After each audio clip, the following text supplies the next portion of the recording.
Alright guys, in today's video we're going to go off on how to pay off your debt the most effectively and ways that capture the most cash flow. So what I do is I write down all of my debts, smallest to largest, along with the monthly payment next to it. Ignore these numbers for the time being. A lot of people will go off based off of how much they're paying in interest. That is completely the incorrect way to do it. I'll explain why here in a second, but what we're shooting for is we need to come up with a cash flow number and how much money it will take to get your cash flow back, which is what would be your monthly payment. Is it cheaper from a cash perspective, cash on hand perspective, to get rid of $9,000 to recapture $550 a month, or to come up with $34,000 and pay off to get back $675 a month? Obviously, we're going to take the $550 every time, irregardless of interest rates. To come up with, if you have a lot of debts or you don't really know where to start, the best way to come up with that is to come up with your cash flow number, which is what we have here. And we'll take the remaining loan balance, divide that into your monthly payment, and it spits out a number. For example, we owe $9,000 left here, $550 a month. It comes up with 16.3. That is a really low number. You want to get rid of that as fast as possible. It's a very inefficient loan that you still have on your balance sheet. Anything above 50 and above, we want to keep. We're in no hurry to pay that off because it's a very efficient loan. You're borrowing a lot of money, and you don't have that much going out that you need to cough up to pay for that money. So this, for example, if I remember right, this is my pickup. Really in no hurry to pay off the pickup from a cash flow perspective because I'm borrowing a significant amount of money and don't have that much going out every month in relation to it. However, the skid steer, as we can see here, similar amount, not very much more. Our payment's almost double. We want to get that paid off as soon as possible because we're under the 50 mark. So looking at these four loans that we have, this is a property, $13.50 a month, still way above 50 at 74. It's very efficient. So in order of paying these off, we're going to go by the lowest cash flow number in that order. We're going to pay off the trailer and we're going to pay off the skid steer first. Every year or every 6 months or every couple months or whatever, we can come back to this drawing board and see which one is paid off, or which one, if things change, which one we need to pay off sooner. The reason I don't care about interest is because over the life of this loan, I borrowed $40,000 and I only spent a couple thousand in interest. That's very cheap to have on hand. So once you have this number,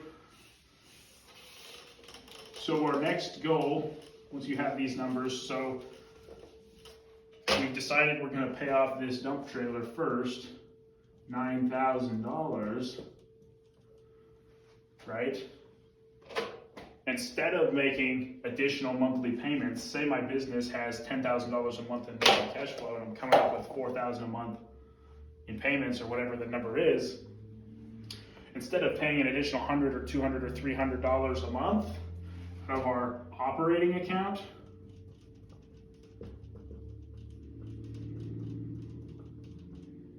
we do not want to pull out of that and send it to the loan because now that money is totally locked up until the payment is totally paid off and over with.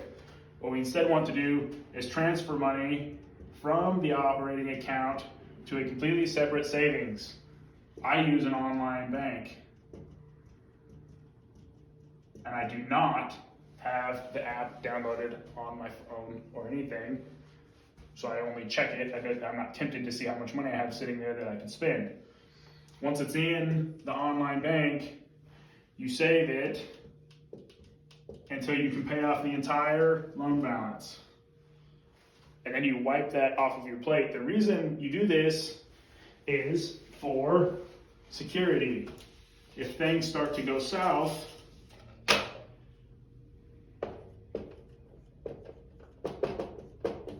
you hit a bad month, your truck breaks down, whatever it is, you still have that money left lying around. Maybe you don't have the loan totally paid off yet, but that's fine because you have $5,000 or $8,000 saved up that you can tap into. Once you can pay off the loan, once you have every cent you need to pay it off, so that you are no longer making the monthly payment in addition to not having any money. The goal is to have as much cash on hand as possible or as much cash flow as possible. You need to have one or the other at least. Cash is king in the sense of you have to have it. That's why I finance everything at first, to make sure I keep my cash on hand. Anyway, super short video, but to recap, 50, you want to come up with your cash flow number, which is balance divided by payment amount, and this is the minimum monthly payment amount, and whatever that is your cash flow number.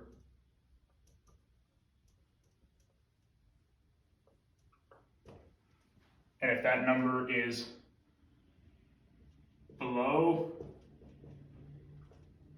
50, pay it off sooner. One at a time. One at a time. If it's above 50, let it sit. Don't worry about paying that off. It's very efficient. That's how we go about it here at Gravel Boss. And that's how I think you should go about it, to make sure that you are safe and you have money available to you for when anything goes south. Anyway, hope this is helpful. If you have any questions, by all means, drop a comment or let me know. Thank you.